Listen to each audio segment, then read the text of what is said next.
ગુજરાતના જાણીતા લોક સાહિત્યકાર હાસ્ય કલાકાર માયાભાઈ આહિરના દીકરા એટલે કે જયરાજના શાહી લગ્ન આયોજિત કરવામાં આવ્યા હતા।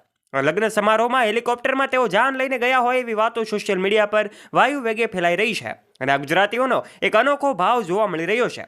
ત્યારે આ લગ્ન સમારોહમાં કીર્તિદાન ગઢવી પણ ઉપસ્થિત રહ્યા હતા અને આ બંને વચ્ચેની મિત્રતાનો અનોખો ભાવ જોવા મળી રહ્યો હતો। ત્યારે દોસ્તો, માયાભાઈ આહિરના દીકરાના લગ્નમાં કીર્તિદાન ગઢવી અને માયાભાઈ આહિર બંનેની દોસ્તીનો વિડીયો પણ હાલ સોશિયલ મીડિયા પર વાયુ વેગે ફેલાઈ રહ્યો છે। ત્યારે આ બંનેની મિત્રતા પણ આ વિડીયોના માધ્યમથી ખૂબ સારી રીતે જોઈ શકાય છે। ત્યારે આ હેલિકોપ્ટરમાં એઓ જાન લઈને ગયા હતા, ત્યારે આખરે આ બધી વાતો કેટલી સાચી છે અને આજના વિડીયોમાં આ 5 દિવસીય શાહી લગ્ન સમારોહની વાત અમે સોશિયલ મીડિયા પર જે અહેવાલ મુજબ જણાવવા જઈ રહ્યા છીએ। ત્યારે વિડીયોમાં આગળ વધીએ તે પહેલાં વિડીયોને કરી દેજો એક લાઇક અને ચેનલ પર જો તમે પહેલીવાર આવ્યા હોય તો નીચે રહેલું બેલ આઇકન દબાવીને અમારી યુટ્યુબ ચેનલને અવશ્ય સબસ્ક્રાઇબ પણ કરી લેજો। કોમેન્ટ બોક્સમાં જય શ્રી કૃષ્ણ લખવાનું ચૂકતા નહીં। માયાભાઈ આહિર અને કીર્તિદાન ગઢવી બંને કલાકારની દુનિયામાં ખૂબ મોટું નામ ધરાવે છે। ત્યારે આ બંને બાળપણના મિત્રો પણ છે, કારણ કે બંને નાનપણથી જ પોતાના પ્રોગ્રામમાં ઘણી બધી વખત સાથે જોવા મળતા હોય છે। ત્યારે આ લગ્ન સમારોહમાં બંને એકબીજાને મળીને ખૂબ ભાવુક દ્રશ્યો સર્જાયા હતા। બંને એકબીજા સાથે ખૂબ હેતથી મળ્યા હતા। ત્યારે આ લગ્ન સમારોહ આ બંનેની ઉપસ્થિતિમાં એમ કહી શકાય કે ખૂબ ખાસ રહ્યો હતો। દોસ્તો, માયાભાઈનો ડાયરો છે એવી જાણ થતાં જ હકડે એમ કહી શકાય કે ભીડ જામે ને જો ભૂલથી મોડા પહોંચ્યા હોય તો બેસવાની જગ્યા પણ ના મળે। આ માયાભાઈ આહિરના નાના પુત્ર જયરાજ આતા આહિરના આજે એટલે કે 31મી જાન્યુઆરીના દિવસે લગ્ન થયા હતા। જોકે લગ્નના 5 દિવસ પહેલાથી જ માયાભાઈના આંગણે ફંક્શન શરૂ થઈ ગયા હતા। 26 જાન્યુઆરીએ જયરાજની વાના રસમ વિધિ પણ કરવામાં આવી હતી। ત્યારબાદ એક પછી એક વિધિઓ કરવામાં આવી હતી અને ગત રોજ એમની જાન પણ જોડી દેવામાં આવી હતી। ત્યારે આ જાન હેલિકોપ્ટરમાં લઈને તેઓ ગયા હતા। જણાવી દઈએ કે જયરાજના લગ્ન જામનગરના આહિર સમાજના પ્રમુખ અને જામનગરના ઉદ્યોગપતિ ગિરીશભાઈ ડેરની પુત્રી નંદની સાથે થયા હતા।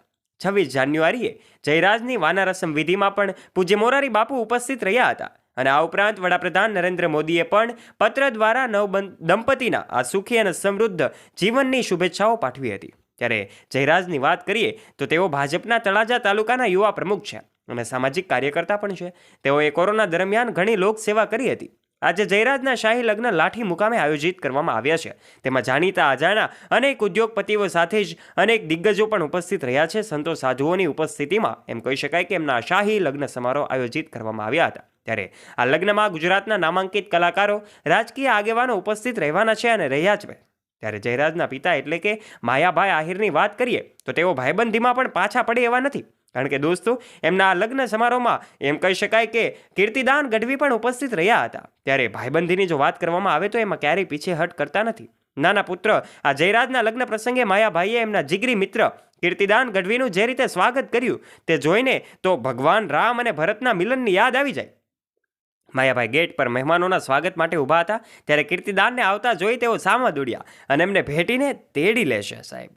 આ મિત્રતાની વાત છે। ત્યારે ગત રોજ એમનું જે દીકરા છે એમની જાન જોડવામાં આવી હતી। ત્યારે એમ કહી શકાય કે માયાભાઈ આહિર પણ તેઓ પોતે ઉપસ્થિત હતા અને આખરે હેલિકોપ્ટરમાં આ જાન લઈને ગયા હતા એવા ફોટોઝ અને વિડીયોઝ સોશિયલ મીડિયા પર વાયુ વેગે ફેલાઈ રહ્યા છે, જેમાં પૂજ્ય મોરારી બાપુ પણ ઉપસ્થિત રહ્યા હતા। આજે જયરાજના શાહી લગ્ન લાઠી મુકામે આયોજિત કરવામાં આવ્યા છે। તેમાં જાણીતા અજાણ્યા અનેક ઉદ્યોગપતિઓ સાથે જ અનેક દિગ્ગજો પણ ઉપસ્થિત રહ્યા છે। સંતો સાધુઓની ઉપસ્થિતિમાં એમ કહી શકાય કે એમના શાહી લગ્ન સમારોહ આયોજિત કરવામાં આવ્યા હતા। ત્યારે આ લગ્નમાં ગુજરાતના નામાંકિત કલાકારો, રાજકીય આગેવાનો ઉપસ્થિત રહેવાના છે અને રહ્યા જ છે। ત્યારે દોસ્તો, આપનું આ વિશે શું કહેવું છે? આપનું મંતવ્ય કોમેન્ટ બોક્સમાં આવકારીએ છીએ। વિડીયો ગમ્યો હોય તો વિડીયોને કરી દેજો એક લાઇક અને ચેનલ પર જો તમે પહેલીવાર આવ્યા હોય તો નીચે રહેલું બેલ આઇકન દબાવીને અમારી યુટ્યુબ ચેનલને અવશ્ય સબસ્ક્રાઇબ પણ કરી લેજો। અને હા, આ વિડીયોને તમારા ફ્રેન્ડ્સ સાથે શેર કરવાનું ના ભૂલતા। ફરી મળીશું નવા વિડીયો સાથે। ત્યાં સુધી આપ સૌ દોસ્તોને જય શ્રી કૃષ્ણ।